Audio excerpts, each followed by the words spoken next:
Adolf హిట్లర్ని ఒక dangerous మనిషిగా చేసిన ఫిలాసఫర్. వరల్డ్ వార్ 2 టైంలో లక్షల కాపీస్ బుక్స్ని ప్రింట్ చేసి నాజీలందరికీ పంచిన ఫిలాసఫీ. అంతేకాదు అడాల్ఫ్ హిట్లరే ఒక సూపర్ మ్యాన్ అని ఫీల్ అయ్యేలా చేసిన ఫిలాసఫర్. అంతేకాదు గాడ్ ఈజ్ డెడ్, దేవుడు చచ్చాడు అన్న ఫిలాసఫర్. అతనే German philosopher Friedrich Nietzsche. Yes, అతన్ని అర్థం చేసుకోవడం కష్టం, అతన్ని అపార్థం చేసుకోవడం చాలా ఈజీ.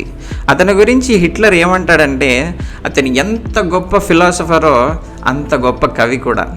అవును, అతని వర్డ్స్ చాలా కవితాత్మకంగా ఉంటాయి. అతని ఒక సెంటెన్స్లో చాలా డెప్త్ ఉంటుంది. అతను రాసిన ఒక greatest book in the whole world ఏంటంటే కాదు, ఈ ప్రపంచాన్ని కుదిపేసిన బుక్. ఎస్, ఆ బుక్ పేరే thus spoke Zarathustra. Thus spoke జరదుస్ట్రాలో జస్ట్ ఇంట్రడక్షన్ చాలు మనకి గూస్ బంప్స్ రావడానికి. Thus spoke Zarathustra. జరదుస్ట్రా ఇలా చెప్పాడు. జరదుస్ట్రా పర్షియన్ దేశానికి చెందిన ఒక ప్రవక్త. 30 ఏళ్లకే నేను బోధనలు చేస్తానంటే ప్రజలందరూ నవ్వారు.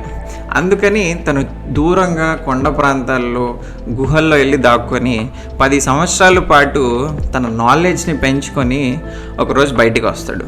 బయటికి రాగానే సూర్యుడిని చూసి ఒక క్వశ్చన్ వేస్తాడు. ఓ సూర్యుడా, నీ వెలుగు తీసుకోవడానికి జనాలు లేదా ప్రకృతే లేకపోతే నువ్వు ఎంత హ్యాపీగా ఉండగలవా అని. ఎస్, నేను కూడా నీలాగే ఫుల్గా నాలెడ్జ్తో నిండిపోయి ఉన్నాను. అందుకే నా నాలెడ్జ్ని అంతా పంచడానికి ప్రజల వద్దకు వెళ్తున్నాను అన్నాడు. అక్కడి నుండి జరదుస్ట్రా కిందకి దిగి వచ్చి అడవుల్లో నడుచుకుంటూ వెళ్తుండగా ఒక ముసలి సాధువు అడ్డొస్తాడు. ఆ ముసలి సాధువు, ఓ జరదుస్ట్రా, ఎక్కడికి వెళ్తున్నావు అంటాడు. జరదుస్ట్రా, నేను ప్రజల్ని ప్రేమిస్తున్నాను, నేను ప్రజల వద్దకు వెళ్తున్నాను, ప్రజల వద్దకు వెళ్ళి ప్రజల కోసం నేను కానుకని తీసుకెళ్తున్నాను, నా నాలెడ్జ్ అనే కానుకని అని చెప్తాడు. అప్పుడు ఆ ముసలి సాధువు, ఏం మాట్లాడుతున్నావు, నువ్వు కానీ ఇవన్నీ మాట్లాడితే డెఫినెట్గా నిన్ను రాళ్లతో కొడతారు, ఊరేస్తారు, జైల్లో వేసి కొడతారు. సో నాలాగే ఇలాగే అడవుల్లో ఉండి దేవుడిని పూజించుకుంటా ఉండు లేదా దేవుడిని భజించుకుంటా ఉండు అని చెప్తాడు. అప్పుడు జరదుస్ట్రా, కరెక్టే, ఇప్పుడు దేవుడు పీస్ కావాలంటే దేవుడి దగ్గరికి వెళ్ళు, కానీ నిజం కావాలంటే దేవుణ్ణి ప్రశ్నించు అంటాడు. అనుకుని మనసులో అక్కడి నుంచి లేదు నేను ప్రజల దగ్గరికే వెళ్తాను, నా నాలెడ్జ్ అంతా షేర్ చేద్దామని వెళ్తున్నాను, నేను డెఫినెట్గా వెళ్తానని చెప్పి అక్కడి నుంచి ఆ ముసలి సాధువుని దాటుతూ మనసులో ఈ ముసలి సాధువుకు తెలియనట్టుంది, పాపం దేవుడు చచ్చాడు, గాడ్ ఈజ్ డెడ్ అనుకుంటాడు మనసులో. అక్కడి నుంచి దగ్గరగా ఉన్న ఒక నగరానికి వస్తాడు. ఆ నగరంలో ఏదో సర్కస్ జరుగుతూ ఉంటుంది. సో ఒక తాడు పైన ఒక పర్సన్ నడవడానికి రెడీగా ఉంటాడు. ఆ టైంలో జరదుస్ట్రా వెళ్ళి స్పీచ్ మొదలెడతాడు. ఓ ప్రజలారా, మీరంతా నమ్ముతున్న మోరల్స్ కాదు, మీరంతా ఫాలో అవుతున్న ఎథిక్స్ కావు, మీరంతా నిర్వీర్యంగా అయిపోయారు, మీరు నమ్మడం ఎక్కువ అయిపోయింది, మీరు ఆలోచించడం మొదలు పెట్టలేదు, మీ పొటెన్షియల్ని మీరు మర్చిపోయారు అని అలా స్పీచ్ ఇవ్వడం స్టార్ట్ చేస్తాడు అనమాట. సో అలా స్టార్ట్ చేస్తే అతన్ని ఎవ్వడు పట్టించుకోడు. సో ఓకే, ఈ ప్రజలందరికీ పాపం ఈగో హర్ట్ అయినట్టుంది అనుకొని సో అలా అనుకుంటూ ఉంటాడు. ఆ టైంలో ఇంకా ఆ తాడు మీద ఉన్న పర్సన్ నడవడం మొదలెడతాడు. కింద నుండే ఒక హాస్యం క్రియేట్ చేసే ఒక పర్సన్ అతన్ని హేళన చేస్తాడు. అతను ఒక 3వ వంతు నడిచి అక్కడి నుంచి కింద పడిపోతాడు. సో కింద పడిపోయాక అతను చావు దెబ్బలు తగిలి చావడానికి రెడీగా ఉంటాడు. సో ఇక్కడ ఫ్రెడరిక్ నీషే యొక్క అర్థం ఏంటంటే, ఎవరైతే నాలెడ్జ్ పంచడానికి ఈ ప్రజల కోసం ఎవరైతే తపన పడ్డారో, హిస్టరీ అంతా చూసుకుంటే ఎవరైతే జనాల కోసం ఏదో చేద్దాము, ఏదో ఒక బోధనలు చేద్దామని వచ్చిన ప్రతి ఒక్కరికి ఇలాంటివే జరుగుతుంది.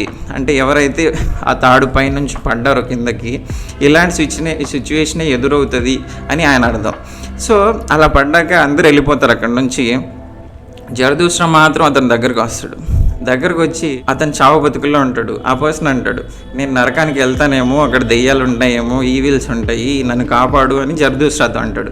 కానీ జరదుస్ట్రా అంటాడు, అరే నువ్వు పిచ్చోడు, నువ్వు స్వర్గం లేదు, నరకం లేదు, దేవుడు లేదు, ఈవిల్ లేదు, ఏం లేదు, అవన్నీ జస్ట్ మూఢనమ్మకాలు మాత్రమే, వాటన్నిటిని నువ్వు నమ్మద్దు అంటాడు. అలా అంటూగానే అతను చనిపోతాడు.